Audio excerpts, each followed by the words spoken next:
Okay, I have my battery hooked up now. I can go ahead with this.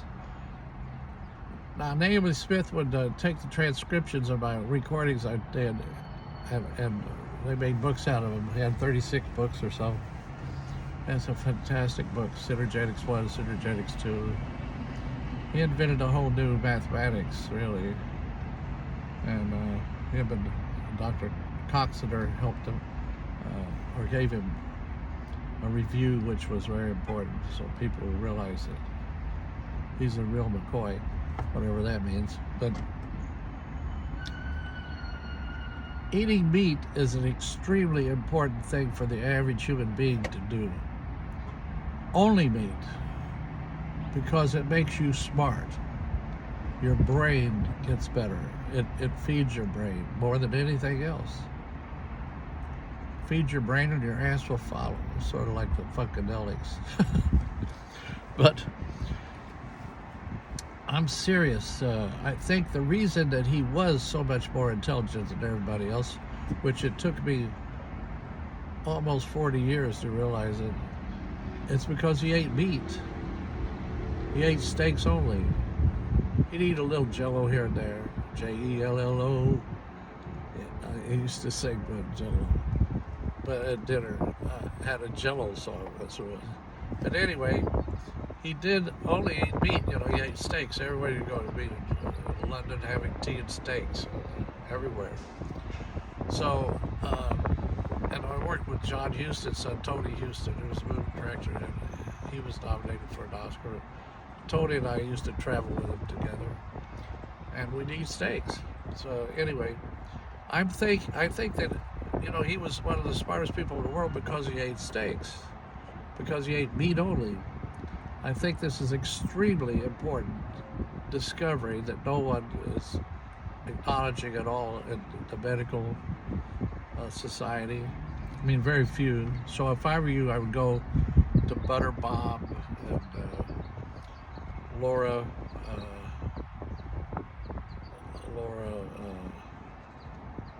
Spaeth and the Homestead Guide, and you know, these people that are really on the carnivorous diet design and study it. I mean, people, hundreds of people under Butter Bob lost hundreds of pounds.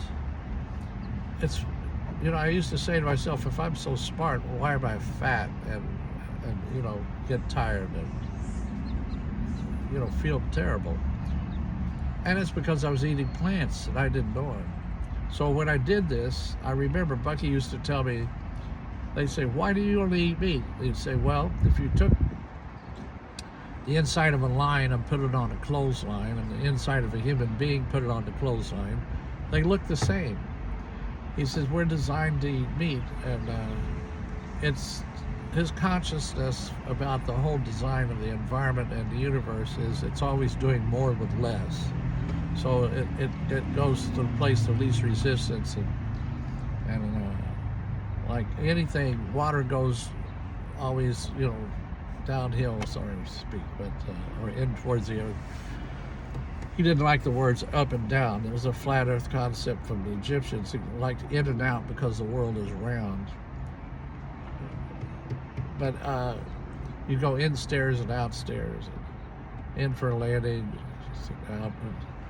Anyway, so eating meat cures everything, it looks like. I mean, see, when you go into scientific consciousness, the difference between that and religion is you actually measure things.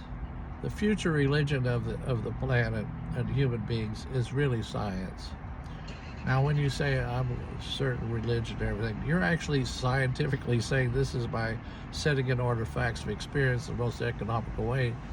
According to me, that's what science is, except when you use numbers and measure them, and they repeat themselves, and when they repeat themselves every possible time you measure, that's called a generalized principle of science. And these are the most valuable information in the world. So I think that I can say from my experience measuring my diet that eating meat every time has ended up being the answer. to every problem I've had. So I really feel everyone's dying of the same diseases. And I think they're all dying because they're all eating plants. And you go, well, how do you know? I say, well, you've never not eaten plants, so how do you know? And, not one person that I know of, until they think about it, or I talk with them and convince them to do it, which I have had. I own a company that takes people to Disneyland from all the airports in Southern California. And one of my drivers had dementia-like and everything, and he had to use the phone all the time for directions. And I got him eating meat, and in 3 months he looked 20 years younger. He went from white to pink, and sleeps perfect, and everything changed like overnight. So I'm telling you, people think they never tried one day of only eating meat, much less.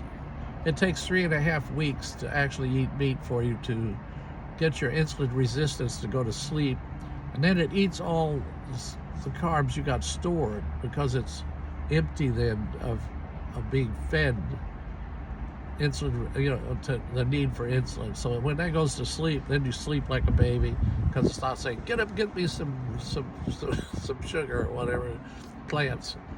I call it plantitis. You get plantitis. So once your insulin resistance takes 3.5 weeks. Now, if you have one muffin, you got to wait 3.5 weeks again. See, that's why discipline is very important to do this. You can't just say, okay, I'm just going to have a piece of bread, then you're screwed for 3.5 weeks. You've got to constantly go.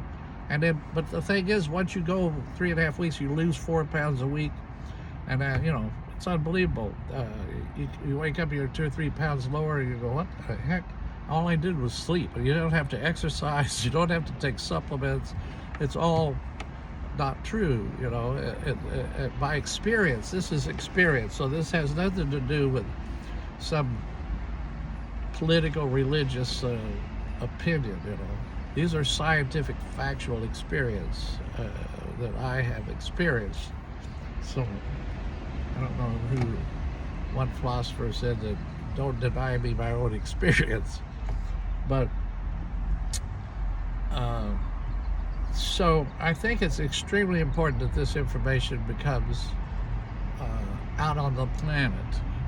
I'm trying to figure out how Elon Musk is going to get cows on the moon, but I think we can do it somehow. And so I think that's about as much as I could go right now. But I'm for a world game, which is how to make the whole world work without trespassing on any individual. It's the opposite of war games. I think this eating meat is a very important part of the new world game consciousness, so people are healthy enough to participate in trying to make the world work for all humanity, and by uniting the electric systems through the North Pole, gaining 25% more electricity, giving everybody more electricity, rural electrification of the planet, and the increased collaboration of livingry versus weaponry.